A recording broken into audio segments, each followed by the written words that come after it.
Yo, what's happening guys? Welcome back to Tokomotive. So I forgot to order the ball hone to do the block. I did manage to catch the store in time to get the stuff I need to rebuild the head basically. That focuses. I found this one, I'll open it up, but I found this one at Total Tools, which is a Force brand valve spring compressor kit. Looks to be one of the few off the shelf stuff that will actually do valve springs while the head's on, which I don't need it for this situation obviously, but it's good to have for future use. So I did a bit of research and found this one. It was only $100 and they had it on shelf. So it's really quiet. I'm sad now. Thought it'd be like I'll make the sound. Rewrap it. Rewrap it? Yeah, get some black up.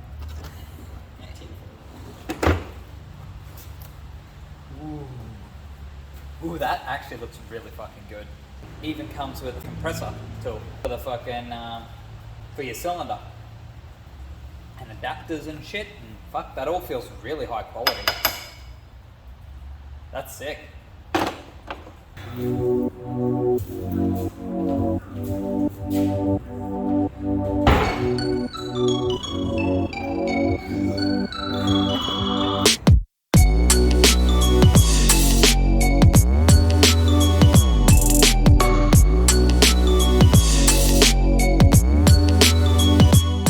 Skimmed, and also it's ported as well.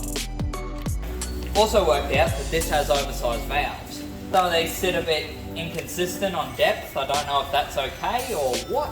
Been playing around with this. I've got a couple out. I'll try and get a nice up close of what I'm doing, but it's basically a handle, a lever. I've put a clamp on the head because it was lifting. Push that down. Use a little magnety tool.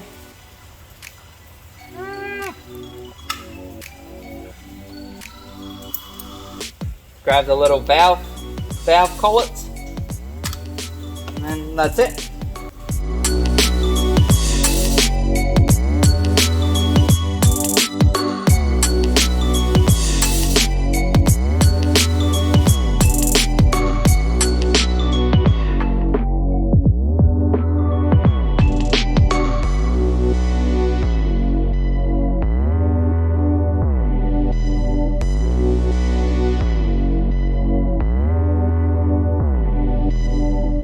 You can see those lines that are going around the valve, like that way. That's a sign that that's been done with a drill as opposed to hand lapped. I don't know whether I can just send these or not. Obviously the head was working. It's just, is it gonna cause issues like detonation from that little lip getting hot? I don't know. I'm not an expert on this. You guys might notice I sound a little bit different. Tested positive for COVID yesterday. As for cleaning up the valves, what I'm doing is wrapping the stem in masking tape. This will protect the stem from the jaws of the drill.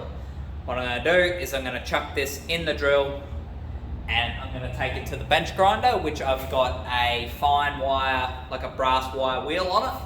So nothing that's too aggressive. It's the same wheel I used to clean up the L67 pistons and they did alright. So masking tape, I'll clamp the drill onto here. They'll give me something to hold the valve with so I don't fucking launch it and fuck up my hands in the process again. And then it also allows me to keep it spinning so that it doesn't get a continuous pressure and continuous cleaning in one spot. I can kind of work over the whole valve as it's spinning. Just stops me from sort of hot spotting it or wearing through any harder on one spot than the other, because then that's going to make it harder to lap them.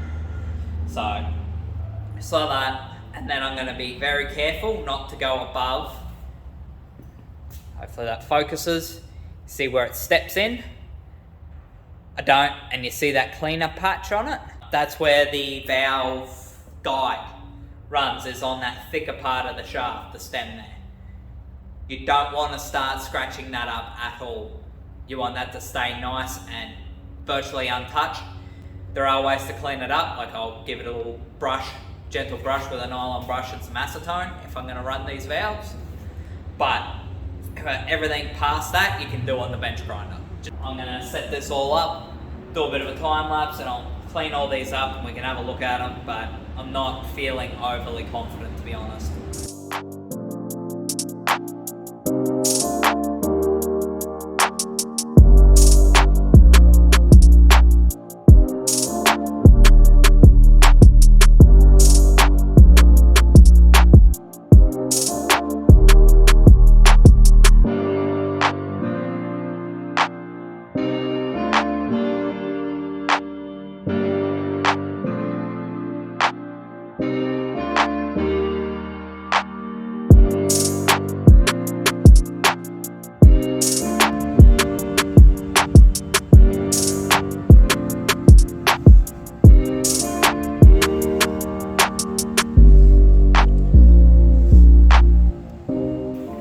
So what my plan is, because I'm not a professional, I'm just having a go and trying to do things as cheap as possible and learn to do as much as I can along the way. You guys know that, the guys that have been here for a while. I'll show you these two. One I've lapped, one I haven't. Regardless, you can see that sort of mushrooming on the head, and then you compare it to another intake valve that looks to be good. You can see the stark difference there.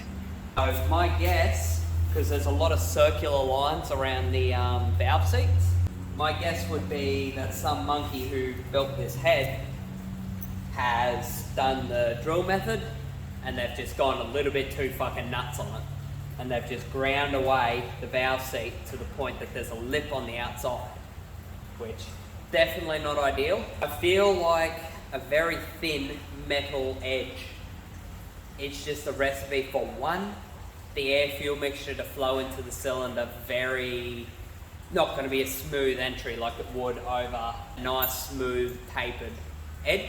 It also worries me that a thin little piece like that, or even worse what's on this one, is just going to cause it to detonate. I feel like that's a spot that can sort of get hot, hang out in there, be hot, and maybe be a source of detonation, which if I'm doing a stock piston setup, we want to avoid any detonation.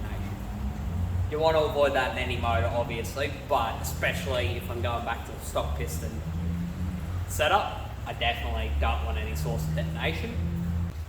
And this valve seat seems a bit out of shape. My head options are seeming pretty shit and involve a fair bit of work. Once I know what I can do with this head, it'll make me a lot less stressed about it. Because at the moment, this has had me peaking. I'll not talk for too much longer because it makes me want to cough. I'm going to get cracking with this, see what these look like, and I'll check in with you. These are junk, by the way.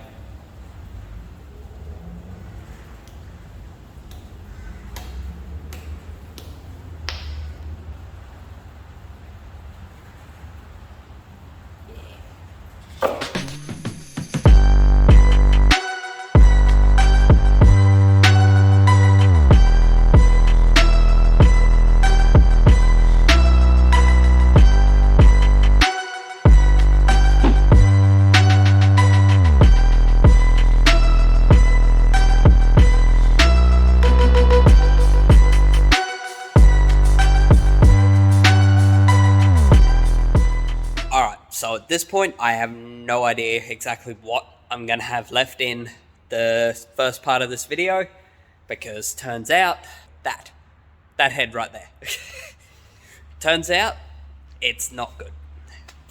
Usable, would be usable, but it's going to cost more money than I want to spend on rebuilding the wagon motor at this stage. The seats, the valve seats, aren't properly round anymore. The valves have been well and truly overlapped. There's that huge lip on them. By the looks of it, so far one valve is bent and it has oversized valves, so that means I have to order new stainless valves for exhaust and intake, have to get the valve seats cut, and I fucked up when I was lifting off the head and it looks like I've pushed the edge of the holes for where the head studs go through. So I have to do something with that, maybe even get it skimmed again just to sort it out. And all that is adding up really quick to be both an expensive machine shop visit and expensive on parts. So I'm not going to go and spend a third of the price of what it would be to get a 25 head fixing a 30 head. I'm not doing that. So I've pulled all my other heads out. Another one down there. And yeah, I'm going to go over them. I'm going to find the best one. They all are going to need machine work of some kind, but it'll either be just a skim or a water gallery, weld it up a bit, and then a reskim. And then, lap the valves and do the valve stem seals and put all my good fancy head stuff in, give it a clean up, and yeah, I'm going to clean up the head gasket face of a couple of these, particularly one of the ones on the bench here. One of them's already clean, but it needs a water gallery fixed up. The one on the ground there, it looks like the water galleries are snaking into that piece as well. So it's either one of those two is going to be the money. It's just a matter of which one's going to be better for it. So I'll have a look. I'll see how they turn out.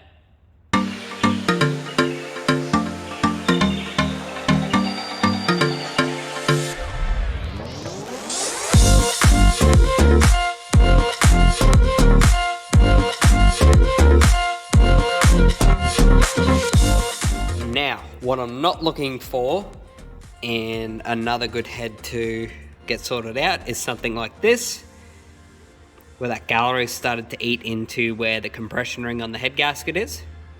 That's no good. This head would need to be welded up and re-skimmed, but all in all, it feels like the domes have been polished and the rest of the head looks pretty good.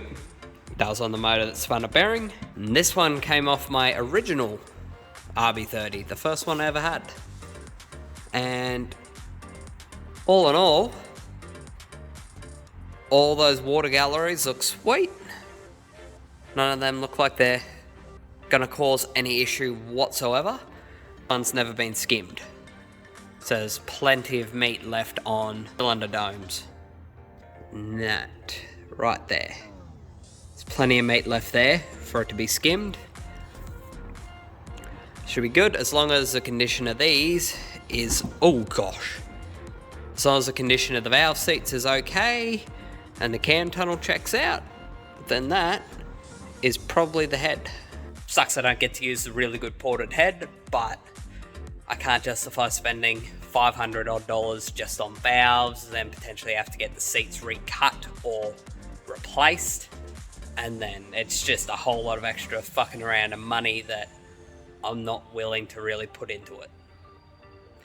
I'd rather put that sort of money into the 33 rather than putting it into a head on a motor with a stock-ish bottom end. So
officially nearly torn apart every head in the whole shed to get a good one.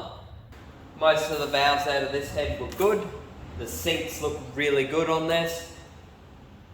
The only issue I had was this little one here, which looks like it's had a hell of a lot of detonation on the outside of that valve, or it's just weathered sort of damage. This head was sitting outside for a long time, back before I had this shed, and I used to work out of a 20-foot shipping container on the side of a hill underneath a gazebo, and every time it rained this much water flowed underneath me. But anyways, I've got much better setup now. You can obviously tell I'm still recovering. But apart from that, these valves look good. I just pulled apart another head, got a full another set out, and found the best one of the lot, which is down there. Don't know if you'll see it, but they all look good. They all look like they're going to lap up well. So, in honesty, I don't even think I'll worry about test lapping them tonight. I think I'll just leave it as it is, and then tomorrow I'll drown it. I might even give it a good drown tonight to let it soak in degreaser. I'll put it on an old, like a storage container lid, give it a good spray over, drown it with degreaser to break up any deposits on it. Once I've done that, I'll leave it sit overnight, come back out here tomorrow, like midday, something like that. We'll be on night shift when I go back, which I think I'll be up to going back tomorrow. I should be over that. Most of the big symptoms are sort of gone, and I'm feeling pretty good considering how I was feeling. I still sound nasally and I've still got a bit of a cough, but I'm not dying constantly. I'm not coughing my guts up, and I'm on that full mend side of things. I'll just take a little bit to bounce back, which is what it is. Get this soaking in degreaser for the night, give it a good acid dip, aka gurney it off tomorrow, and then hopefully I can find a machine shop that'll take it and can do it nice and quick for me, like short notice, like I drop it off and then pick it up the next day on my way to work the next day, because it shouldn't cost much, and it shouldn't be a long job to get a head skimmed. So I should be able to find a shop that can do it. It's a pretty simple job. It's pretty hard to fuck up, so should be able to go virtually anywhere that's got a half decent review. Yeah.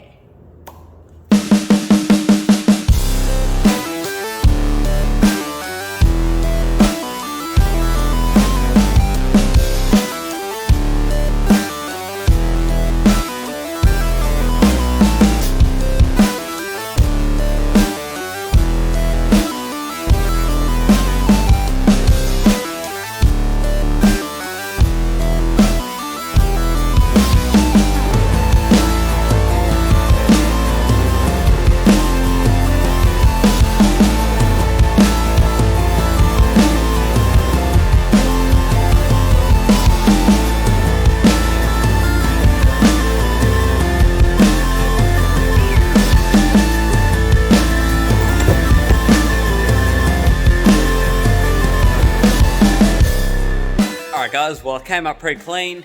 Still got a bit of oil coking on it, but I'm not really concerned about that.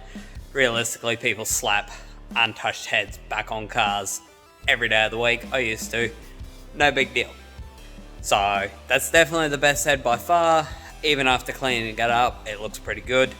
I just got to find a damn machine shop that will actually skim the head. None of them call me back. I've left my number with multiple shops now. They're like, yeah, we'll get back to you. No. Nothing. Silence. It's just skimming a head. I used to do walk-ins, get the head skimmed every day of the week. Down in Brisbane? Nah, apparently not. No. I guess I'm not a big, important shop yet. So. Oh, is what it is. Worst comes to worst, if no one wants to accept the head, then I'll have to do the old sandpaper and a sheet of glass method. But, see what happens. Worst case, if it ends up slowing me down because I haven't got the crank back, I'll just rebuild it and then get it skimmed afterwards. I used to get heads skimmed fully assembled, so I'm not too concerned. Worst case, I'll do it that way. But hopefully I find a shop that'll actually get it in and do it. But because I'm still waiting for my crank, so I'd like to get stuff really rolling. But anyways, I'm starting to actually feel a little bit better after having COVID and everything. Video's a little bit late this week, but once I started to feel better, got thrown right onto night shift and it just kind of screwed my whole schedule. It is what it is. Life gets in the way sometimes, and I'm really trying to push to get a proper upload schedule again. I love doing this. I want it to be a thing, and I felt really bad not have it being on top of all this. So I'm pushing. I'm trying for it. It's hopefully all sweet and everything gets back on schedule nicely. But anyways, guys, that's going to be it for this video. I don't have much time for anything else. It's already a bit longer of a video than I'd like. Next episode, I'll either be rebuilding the head minus putting the cam in, so I don't have anything that can score up once it gets skimmed, or that'll be away at the shop and I'll be cleaning up the internal stuff, ready to build the short block. Either way, progress is going to happen. I'm going to make it happen. I really want to get back on the road, and I want to get started on the 33. So, again, apologies for so much absence over the last month. My analytics are in the toilet, and I miss seeing it. I enjoy it. So, anyways, guys, I hope you enjoyed this video. I hope you got a little bit of some value out of it. And as always, appreciate you guys. Thank yous for coming. If you enjoyed the video, leave a like. Tell your friends about the channel. As always, I'll see you on the next one.